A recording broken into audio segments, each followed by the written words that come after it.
Onun baxasına taza dondan 3 xanalı patkuç kvartira çıxarıb bəcəkmə. Şavatlı boyundan yurttaş. Səvələn var əssalam. Karanla Şavatlı boyundamız bir anda Medi İnstitut ilə Pişxodni köpür. Görüb duranlar izləyin. Şu köpürdən çıxsanızla Medi İnstitut bir anda.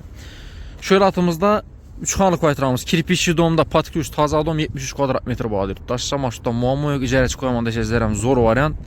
Danışılan tarxatı qoyunlarsa bizə görüb çıxamız bir gəlikdə. Karandaşça canımıza yetib gəldik ki, her etajda 3 kvartiradan podyezdlərin vapşe gen karanlığa etibarətlə ayıqımız T kafil etilgən beyanlarımızdan gen düşkəni. Mebel girzə don bosazlarım kinal misla xuda qalasa, meman gələ don bosam, qıslıq miydi, uyaldıra don yerəməz. Vxadnoy eşkimiz yine apşivkəsi MDF, özü xay tekstildə. Bismillahirrahmanirrahim və obzorumuz başlayımız. Girgəndən gen koridor yurttaşça. 10 tərəfdə prixoşkəmiz yerləşkən, doğruda rakinamız, arkası kafil bon, sanuzyol bir yandakı uzunla kəttə koridor düşkən. Bu xanalarımız əlaqıda koridorda radiatorımız var. Həm yerimiz 100% laminat, patologlarımız natijnoy, gipsakardon kombinasiya etib işlənген.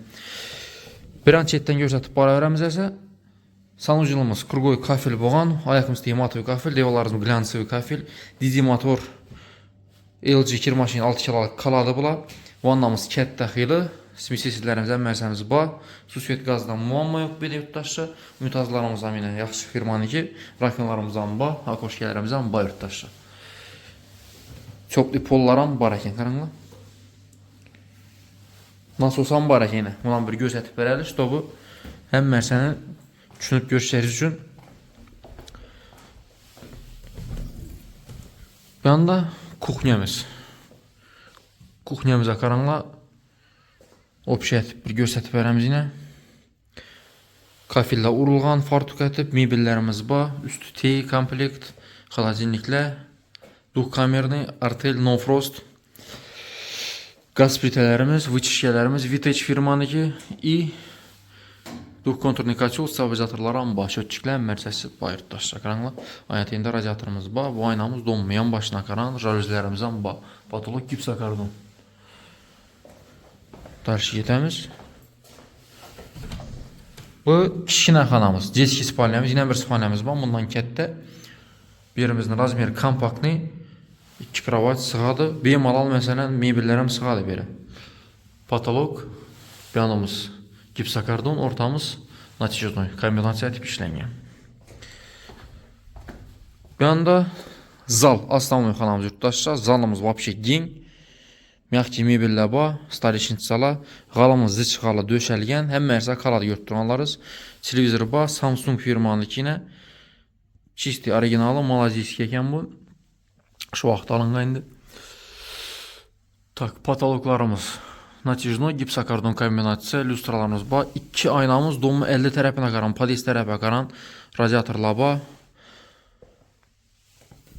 Parmada raxtan bayına. Bunlar cayımızda köp dərsə var. Bu kətdələrin spalnəsi yurttaşlar. Birinin razmerlikin arı spalnə qaranda köpullu bir polni komplekt garnitur spalni mebellə sığadı. Bu aynamızdan podest tərəfə qaran jalüzlərimiz var. Aynatində radiatorlarımız var yurttaşlar. 73 kvadrat metr baladı opşi. Baxasına gələn olsaq 525 milyon son üstündə azğına gəlişlədi onu da xalasa. Dokumentləri 100% taq yurttaşlar. Aytıb ötkənimizdən Medi İnstitut'a bir dana Şavatdakı Pişxod köpürdən çıxdızla Medi İnstitut'a düşəsilə şöyle. Medi İnstitut'a elinə çıxasıla. Doğru adlarca ötə don botturdu. Əsədanışlarını tarqatıb qoyamız yurttaşlar. Taza don, məsələn, könə domu plana dəsəkən boladı. 3 xanlı kvartiranı kəsən botturdu azı könə domda. Məsələn, xanalar addelinin bosa 6 metr verandalı üşü baxa bopturdu. Zato bu pişkən kərüşdən boğan taza don yurttaşlar. Əsə, bir mal telefon ulaşınlar, sağ olunlar, baxılınlar.